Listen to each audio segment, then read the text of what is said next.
আসসালামু আলাইকুম রহমতুল্লাহি ওবারাকাতু। প্রিয় ভাই ও বন্ধুগণ, যারা আমাদের সাথে রয়েছেন দূরে অথবা কাছে, দেশে অথবা প্রবাসে, আপনাদের সকলকে জানাই আন্তরিক মোবারকবাদ ও শুভেচ্ছা। প্রিয় ভাইরা আমার, ছোট্ট একটি আমলের কথা বলবো। আমাদের অনেকের দেখা যায় ছোটবেলা ছোট সন্তানাদি মারা যায়। ছেলে মেয়ে সন্তানরা মারা গেলে যদি ধৈর্য ধারণ করে এবং আল্লাহ পাকের কাছে শুকর আদায় করে আলহামদুলিল্লাহ পাঠ করে, তাহলে এর কি লাভ, এর কি ফায়দা। আসুন আমরা হাদিস শরীফ থেকে এর একটি ফায়দা জেনে নেই। কারণ অনেক সময় দেখা যায় যে আমাদের ছেলেমেয়েরা ছোটোবেলা মারা যায়, সন্তানরা মারা যায়, পিতামাতা ধৈর্য হারা হয়ে যায়। একজন সন্তান মারা গেলে পিতামাতা ধৈর্য হারা হয়ে যায়, কান্না করে, চিল্লাচিল্লি করে, রুনাজারি করে। আসলে আমাদের করণীয় কি করতে হবে? সন্তান যদি মারা যায় তাহলে পিতামাতার কি করতে হবে, এ সম্পর্কে হাদিস শরীফের মধ্যে কি রয়েছে আমরা একটু জেনে নিই। প্রিয় ভাই ও বন্ধুগণ, হযরত আবু মুসা আশআরী রাদিয়াল্লাহু তাআলা আনহু থেকে বর্ণিত, তিনি বলেন রাসূলুল্লাহ সাল্লাল্লাহু আলাইহি ওয়াসাল্লাম বলেছেন, ইজা মাতা ওয়ালাদুল আবদি ক্বালা আল্লাহু লিমালাইকাতিহি কবাজতুম ওয়ালাদ আবদি ফায়াকুলুনা নাআম ফায়াকুলু কবাজতুম সামারাতা ফুআদি ফায়াকুলুনা নাআম ফায়াকুলু মাযা ক্বালা আবদি ফায়াকুলুনা হামিদাকা ওয়াস্তারজা ফায়াকুলু আল্লাহু ইবনু লিআবদি বাইতান ফিল জান্নাহ ওয়াসাম্মুহু বাইতাল হামদ।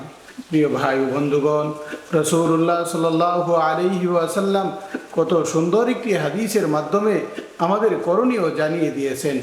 আসুন আমরা সেই হাদিসের তর্জমা করি।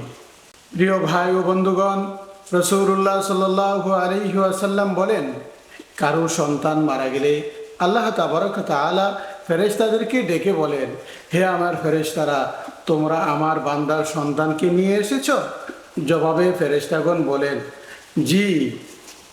আল্লাহ রাব্বুল আলামিন আবার বলেন, তোমরা আমার বান্দার কলিজার টুকরাকে ছিনিয়ে নিয়ে এসেছো? জবাবে ফেরেশতাগণ বলেন, জি হ্যাঁ।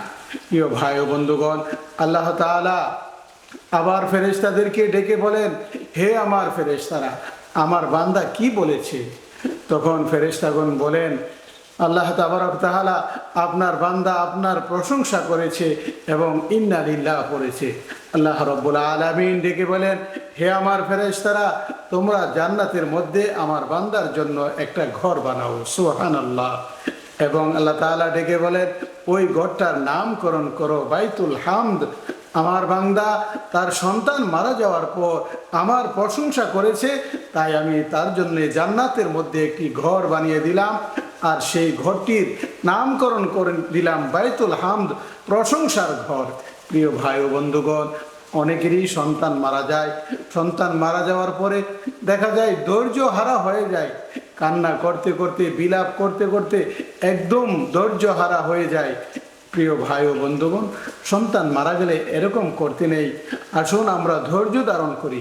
কারো সন্তান মারা গেলে, ছেলে অথবা মেয়ে মারা গেলে যদি সে ধৈর্য ধারণ করতে পারে, আল্লাহ পাকের আল্লাহ পাক যে সন্তান দিয়েছিল, আল্লাহ পাকের দেওয়া নেয়ামত আল্লাহ তাআলা নিয়ে গেছেন, জন্য আল্লাহ পাকের কাছে আলহামদুলিল্লাহ বলার পর যদি ইন্না লিল্লাহ পাঠ করে, আল্লাহ তাআলা ওই ব্যক্তির জন্য জান্নাতের মধ্যে একটি ঘর বানিয়ে দেন, আর যে ঘরটির নামকরণ করা হয় বাইতুল হামদ। সুবহানাল্লাহ। প্রিয় ভাই ও বন্ধুগণ, আল্লাহ পাক রব্বুল আলামিন আমাদের সন্তান মারা গেলে আমাদেরকে ধৈর্য ধারণ করার তৌফিক দান করুন। আমিন।